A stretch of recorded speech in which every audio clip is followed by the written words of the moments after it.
Ah, perfect. A nice Wednesday afternoon. I got time to sit down, edit my next video, and hello. Wait, what? Blizzard? What? They just released so much information about 10.1. You're kidding me. I have to. I have to make a video about it now. Jeez. All right. Well, I guess we're gonna do this today. Well, the Mad Lads did it. They revealed information, actually a ton of information, on patch 10.1. Embers of Neltharion. Now, this is kind of a cool name. Kind of has to do with Deathwing. For those of you who don't know, Neltharion is Deathwing's actual name. And I'm pretty excited to dive into this content. Of course, I will be bringing you guys so much news on 10.1, like I did back in the day for 10.0 and its release. So expect a ton of content, a ton of updates on all the dungeons and all the new stuff we're getting, raid, testing, all the fun, good stuff you've come to know, and of course, Havoc updates, and maybe even other classes too as the channel grows. So, if you like the content, hit the like button, drop a comment down below, it really helps share the video to others, and of course, hit the sub button if you really appreciate it. And if you really like my content, consider becoming a channel member for access to a ton of cool perks, as well as some emotes.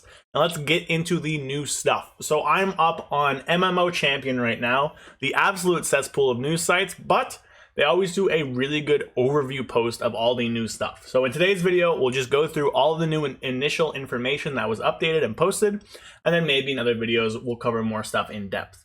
The PTR is supposedly supposed to come out sometime this week. So if it's out and I'm available, hopefully I will be, then you guys should expect some content from me on the PTR. Now, let's get into it. So, we'll go over some highlights here and then we'll dive deeper into it. So, Zaralek Caverns is the new zone of the patch, and it's located under the Dragon Isles. Now, this is pretty cool. So, from what I've read and what I've seen, it's this big open zone that's slightly bigger than Zareth Mortis, which, for those of you who played in 9.3, was actually pretty big. Or 9.2, sorry. It was actually pretty big. It was a sizable zone. Definitely unlocking flying late kind of sucked with it, but we actually already have dragon riding going into this. So there's like an underground cave, we have dragon riding already, and I think that kind of bodes well for kind of getting around the zone. The cave itself is a seamless transition.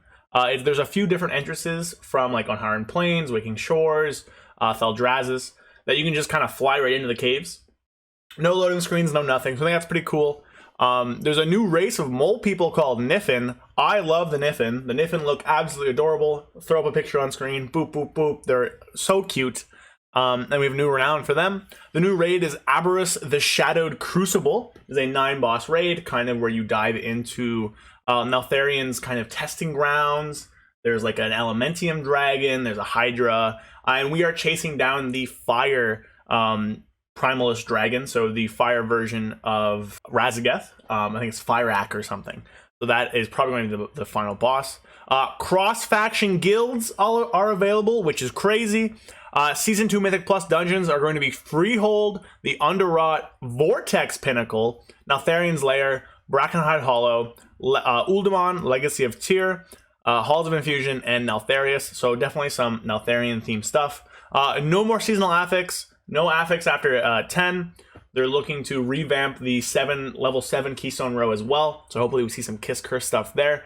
They're completely re-updating and revamping item upgrading, which is going to be cool. New world content, and they're also looking to improve tier gear acquisition. So all of these things are great changes in my opinion.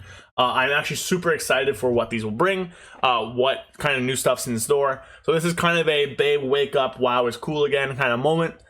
Definitely some good stuff coming here.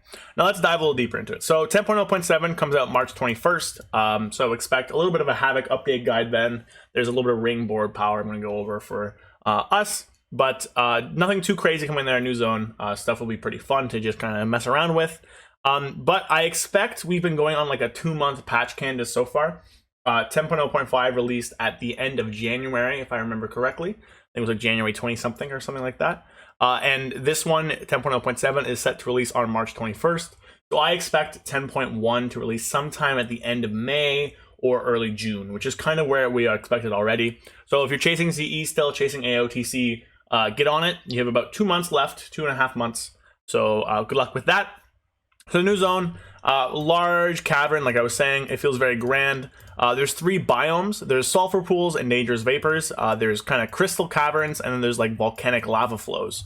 So it's going to be pretty interesting, the different biomes. I'll throw up pictures on the screen of what those look like from kind of like early released art, but it should be a pretty cool zone. There's Jardin, there's Niffin, which are a really cool new race. There's snail races, which if we can do snail races, that'll be fun as hell. The Drogbar are back, and then there's new campaigns, yada yada yada. So I'm going on to the raid. 9 bosses. We're exploring Neltharian's secrets, and we follow Sarkareth as he tries to claim the power that's his. I don't know who Sarkareth is. I'm not a big lore guy. I'm assuming it's a black dragon, but hey. The leaders grapple with kind of what Deathwing did and what happened when he went crazy. So we're kind of in his little lab, which should be a pretty interesting raid. Now they are releasing all 3 difficulties on the same day, as that was a pretty positive thing. I think that's pretty good. You know, you can slam some heroic and then go do mythic, maybe first 2 bosses on first day, which should be pretty doable. The first 2 bosses on mythic shouldn't be too hard, especially with mythic gear from the first patch. So in Mythic Dungeons, they try and theme the new dungeons around events in the story. I get some of the theming, you know, Vortex Pinnacle, sure, Elementals, Neltharian's Lair, and Neltharius makes sense. We're in the Embers of Neltharion. I don't know how Freehold or the Underrot are that thematic, but like whatever. Freehold is a POG dungeon, and you see here, it was mentioned in every single thread talking about it, so they had to add it.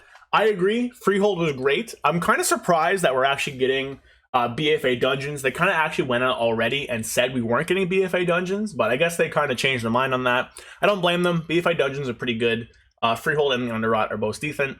They both drop really good gear as well. Underrot Krog tusks are going to be very important for people with, you know, who can wield fist weapons. So monks, demon hunters, everybody get out there, go grab them.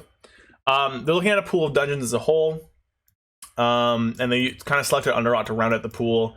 For like damage profiles, utility, and to kind of get gameplay mechanics. So that's kind of the explanation there. Freehold is just Pog, Underrot's kind of rounding out the thing, and then Vortex Pinnacle and Neltharian's Lair are there for like thematic reasons. So like I said earlier too, they're iterating affixes. They have more to share soon, so expect a video on that. No seasonal affix, no level 10 affix. They're going to try and take a closer look at level 7s. Basically level 7 affixes are there to just kind of make the healer's life harder. They're not too fun. I do think they should kind of go back and make things a little bit better, right? Like try and give us some kind of kiss curse. I think would be much more interesting than just 2 curses. But is what it is. And they're saying they remove the seasonal affix because they don't need the problem it was solving, which is variety each season as we get different as the same dungeons come in. They wanted you to have a seasonal affix to kind of change it up. They're also going to look at the dungeons, yada yada yada. So item power balance. This is an interesting one. They're trying to be very careful with tuning items after launch, which makes sense. You know, you don't want to farm an item for it to get nerfed pretty heavily, and then, you know, you're just wasting your investment there. So they're saying there's a whole new pool of dungeons coming, of course, new trinkets, whatever. Honestly, not a lot here. I do think they need to take a look at gearing in general. I do think that the items from raids were kind of a failure. Everybody wanting those rare drops kind of diluted it, and in the end, it made for a really bad experience where like Taros, Senarth, are just worthless to kill because they drop low eye level loot and don't drop anything good. So lots of people are actually just killing the first 2 bosses and then the last 2 bosses to try and maximize the rare item drops or the most good loot. So I think definitely looking at loot will be a good thing. Professions are going to be upgradable. You only have the ability to upgrade old items. Fine, whatever. Item upgrade. So this is interesting. So they're bringing an entirely new upgrade system in 10.1. So right now, we have stuff like Valor, Primalist Stormgear has its own upgrade, there's Conquest stuff that has its own upgrade, Profession stuff has its own upgrade. There's all these different currencies kind of swirling together. So they want to try and make it so that it's pretty streamlined, and there's going to be just 2 or 3 currencies. So when you do world content, you'll get this thing called Flight Stones, or when you do any kind of content, you'll get Flight Stones. Think of that kind of like your, I think it's Primal Infusions, those little orange stuff that you can use to upgrade your crafted stuff. So you get that currency from like everything, and then you get stuff called Shadow Flame crests and other crests that weren't too clear on it. And these crests you combine with the Flight Stones to basically upgrade your gear to different kind of gear thresholds. So say you do a 20, you get a Shadow Flame crest tier 3 or something, and then that tier 3 great item will let you upgrade your gear to a certain level. And they said the same thing will happen in raids and PvP. So I'm interested to see how this will work out. I definitely think that gear upgrading in M+ with Valor is a great system. Having that incremental upgrade feels great for an MMO. Definitely think stuff in Raid could use a little bit of a touch. So we'll see if this kind of streamlines everything and makes it better.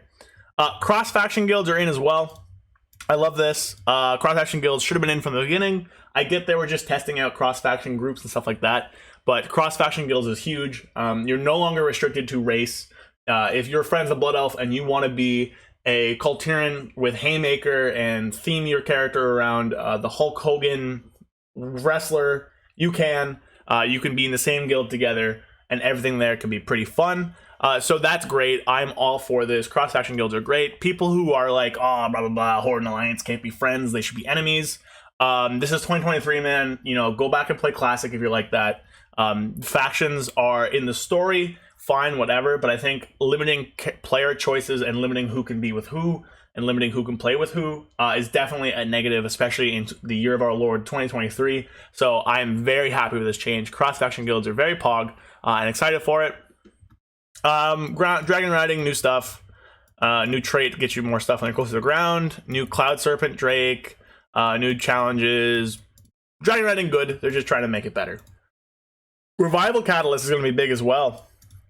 So we're still going to have it. But they want to be set. So in the past, set bonuses were like this aspirational thing. Like, oh, I'm going to work toward my set bonus. I'll get my set bonus. I'll have this nice power increase. But nowadays, they're very necessary. You need that set bonus. If you do not have a set bonus, you'll fall behind in your raid. You won't be invited to as many Mythic Plus runs, and you will just kind of end up being a detriment to your group. So they're kind of looking to make things more deterministic in order to get set pieces, as well as bad luck protection and earning them. So there's going to be a blog next week about this. So expect an update video on me from that. Just going over the new changes to the Revival Catalyst and tier set gear and all that. There's tons of stuff here about world content. Not going to go over it. Not really a world content guy, but if you are, there's some cool stuff there. Factions are still around. No new significant character customizations. They might add glyphs. Havoc's getting a glyph, which you throw your own weapon instead of throw glaive, which I love. I rock the purple lightsabers from Zereth Mortis, so throwing out those instead of a glaive is going to be very funny and very cool. So big fan of that. New armor sets, new story, and then the UI is going to continue. Lots of stuff to come. So we'll see if there's any good changes. We'll see group management quests, deploying quests, edit mode. So we'll see what comes in the UI. Maybe this will be the patch you go away from LVUI, but we'll see. And then down here, there's just a bunch of pictures from the press release. Can I click through them? Oh, I can. So here's the new zone, and it actually looks pretty sick. So this is the caverns. This is a little village of the Niffin. So you can see the little huts there. This, I don't know what the hell this is, but this looks sick. I'm guessing this is near the raid. Again, just more kind of acid pools, lava pools. Niffin Village. I'm guessing this will be our hub city. Big fan of that. And then kind of crystals. So the caves look pretty cool. The stalactites, stalagmites are pretty well done. I'm an earth scientist, so you know, to see the caverns represented like in pretty accurate fashion is very refreshing. I like to see it. So excited to dig into these and kind of look through them. Then there's more stuff down here, the new environments. We have like the crystal zone. It looks like a lot like Deep Home. Looks pretty cool there. Got some flora. This is, I think, the Darjan area or near the Black Dragonflight. This is a Black Dragonflight statue. So I'm assuming this will be like a zone down there, maybe near the raid, which would be pretty cool. You see a bunch of black dragons around as well. So I'm sure we'll explore their story. That's a hatchery. That's pretty interesting. New little huts, new environment. So the environments look pretty cool and definitely look like something, a little lava snake. Environments seem pretty sick. Looks like something pretty cool to explore. Keep scrolling down here. A bunch of new creatures. I don't want to go through these. And then concept art. So this is the raid. Concept art. This looks sick as hell. A skeletal dragon with lava pouring out of it. This is really cool. Hopefully once we see art in game, it'll be something like this. We got some stuff inside of it as well. So this is in the raid, little test tubes. So I expect it'll be like an experiment boss or something, which could be cool. We have weapon, sorry, not weapon, but we have like armor, armor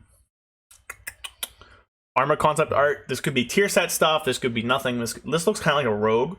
So don't be surprised if the tier set looks a little bit like this, kind of black dragon themed, which is sick. I can see this being like a hunter. This could be like an maybe not an evoker because they don't have the full set, but even then maybe. I like how they're doing like this shoulder is different than this one. This could be a rogue. So if this is what the tier sets are going to look like, I'm very down. These seem pretty sick. I like these a lot. Black Dragonflight themed would be really cool. Keep scrolling through here. We got some black Dragonflight weapons, cool looking staff, an axe. I don't know what this is. Looks like maybe a pole arm. This is a boss, kind of like a Elementium dragon where the armor could fall off, and it's just made of like energy and stuff. This is also a boss, a fire hydra. And these are the Niffin. These are really cute. I love these guys. This is the new race. They're blind as heck, but they use their big sniffers to kind of leave scent trails around and follow themselves home. So you can see here like all the Niffin huts. So all in all, pretty cool stuff. I am excited for this. Again, expect tons of information and updates from me whenever we get more news about this new update. I will be bringing you guys a ton of content on it and doing my best to cover basically everything. So with that, I hope you guys enjoy my little coverage video. Lots of cool stuff happening. Expect more content from me on 10.1 as we move into the spring and the summer. Like the video if you enjoyed it. Drop a comment about what you're most excited for, and again, drop a sub if you appreciated it. For that though, I will leave you guys here. Let me know your thoughts on this new update. I'm excited for it. So I hope you guys have a good rest of your day. I'll catch you guys next time. Peace.